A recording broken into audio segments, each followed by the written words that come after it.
Hello again, community.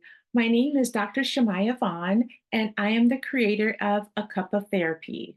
On this channel, I focus on helping women of color and individuals who are part of the queer community.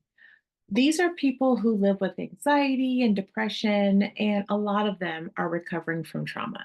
A lot of you are recovering from trauma. So, on this YouTube channel, and in my coaching practice and in my therapy practice, I help people improve their mental health, accomplish their personal goals, and heal in community, right? That means I teach them how to build a support system or how to engage with their existing support system. So, this YouTube channel, though, does not constitute a therapy client relationship, and it does not constitute a coaching client relationship. I am a licensed therapist in California and Missouri. So if you're a woman and you live in one of those states, please reach out to me. We can schedule a free consultation and see if we're a good fit for traditional therapy. There are also some coaching opportunities that I can tell you about below. So, the this week, right, I wanted to talk about centering you. We also call it nurturing your inner child. So, in this video, I want to explain what I mean by centering you. Because of the world we live in, we all experience different levels of stress based on our various social identities. If we are oppressed or marginalized, the way we are treated is not within our control. This is precisely why we need to center ourselves and our needs, right? Before taking care of others, lest we experience burnout. So, for those of you that are already experiencing burnout or you have had an experience of burnout in the past, it's usually due to neglect. So, this is a reminder: take care of your mental health before helping others. A lot of people avoid dealing with their own stuff by focusing their energy on others under the guise of, being self-sacrificing. But self-neglect can shorten your time on earth, right? So let's start with a conversation or a discussion because we're not going back and forth. So this is more of a discussion or about self-care. So self-care is not a thing you can buy. A lot of times, especially on social media, there are self-care pages and accounts that are dedicated to buying luxurious items and going on luxurious vacations. You cannot purchase self-love, self-acceptance, nurturing, or mothering. This practice is not about meeting the needs of your inner child. Centering yourself is, therefore, not a selfish practice. You center your needs so that you can make better decisions that are based on your values, based on your goals, based on your inner desires, while still being able to respect and hold space for the collective. So, when I use the phrase the collective, I am referring to our social support system and the people we support. We need these people in our lives and they need us. It is healthy to ask for help, to provide help, and rely on others. So, centering your mental health does not isolate you from others, it makes you more available to help others, to hold space for others. It allows you to have the emotional energy to connect with other people. We cannot pour from an empty cup, which means we need the emotional capacity to be healthy partners, healthy parents, healthy adult children, healthy siblings, healthy aunts, healthy uncles, healthy friends, right? To do all of that, you have to take better care of yourself. So, what is good mental health? Right? What does that mean? When I refer to mental health, I am referring to good mental health. Having good mental health means your needs are met, your emotional needs are met. It means that when stress comes to visit you, as it does all of us, You are able to resolve the issues, breathe deeply to release the tension, and then continue functioning. That doesn't mean that all of our problems have an easy solution, but we can resolve the issue. We can make a plan. We can ask for help. All of those things can happen. Once your needs are met, you have the emotional capacity to meet the needs of other people. The flight attendants always give us this advice before the airplane takes off. They say, put your mask on before helping your child. They are telling us that we cannot save anyone if we are no longer breathing. Likewise, if we are not well, physically, emotionally, psychologically, we cannot help others without causing ourselves harm. And this looks like compassion fatigue, vicarious trauma, and burnout. I know what I'm talking about here, right? You can trust me on this one. I know what I'm talking about because I am a licensed therapist by trade, and I cannot hold space for clients unless I first take care of myself.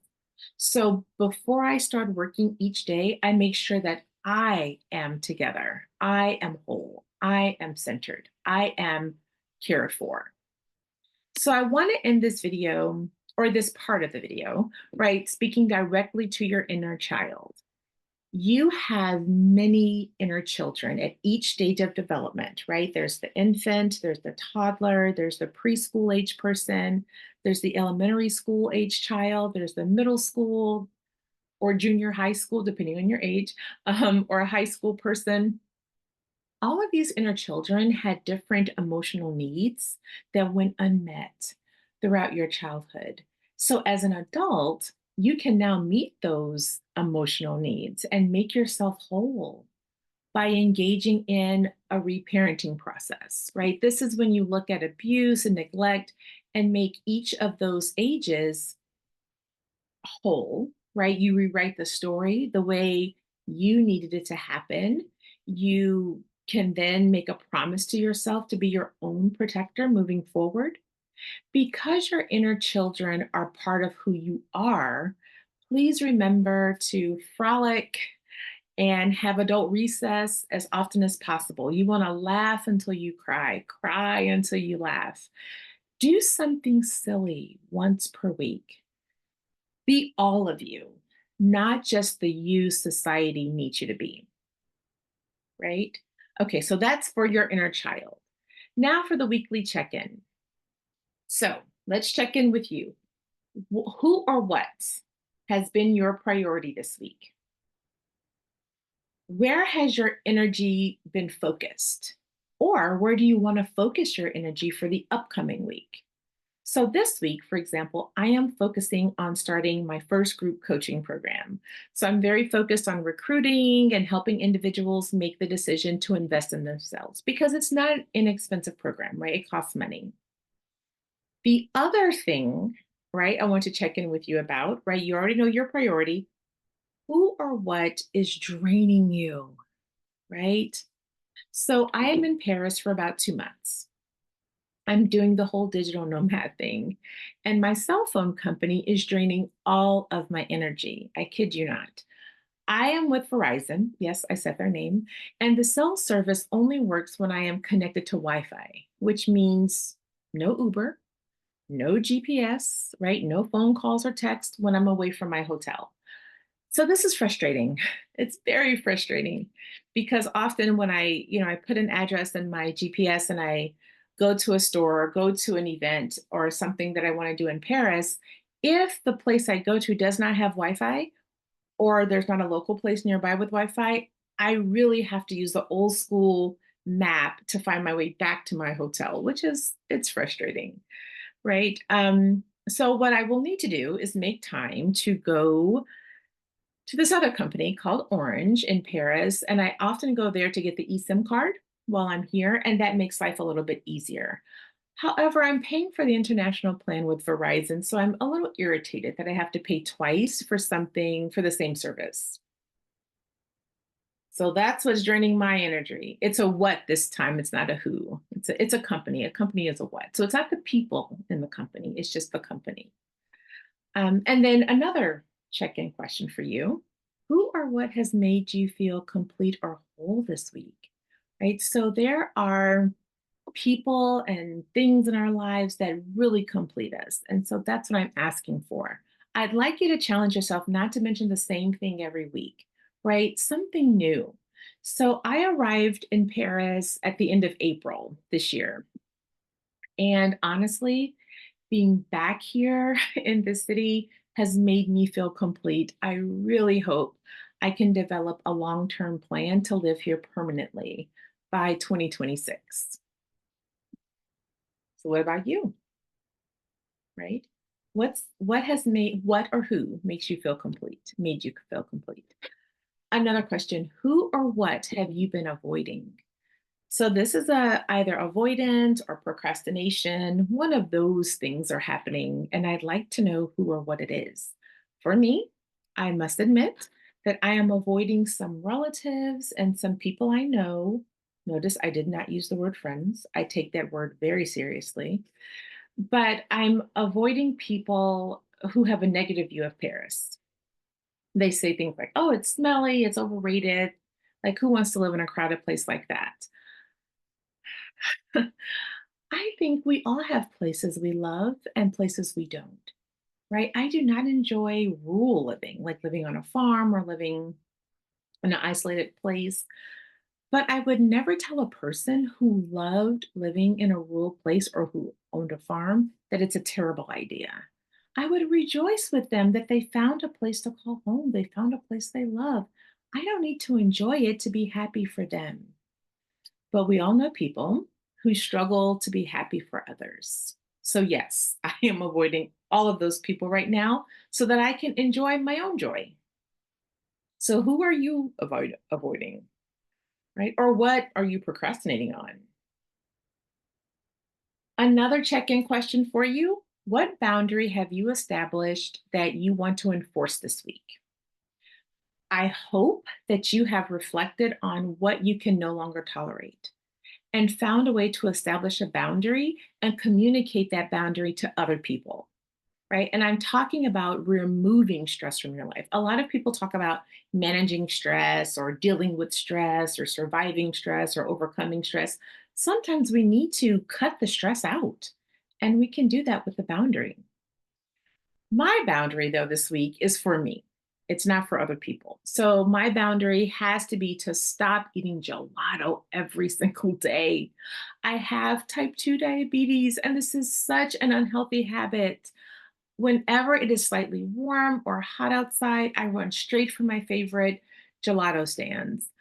I think due to my health condition, once a week is probably a better practice. So this is a boundary, a self boundary, right? A boundary for me. What kind of boundary do you need to create to remove some stress from your life? So, who gave you emotional or financial support this week? This is a good time to thank those people, right? The people that help us out every single week.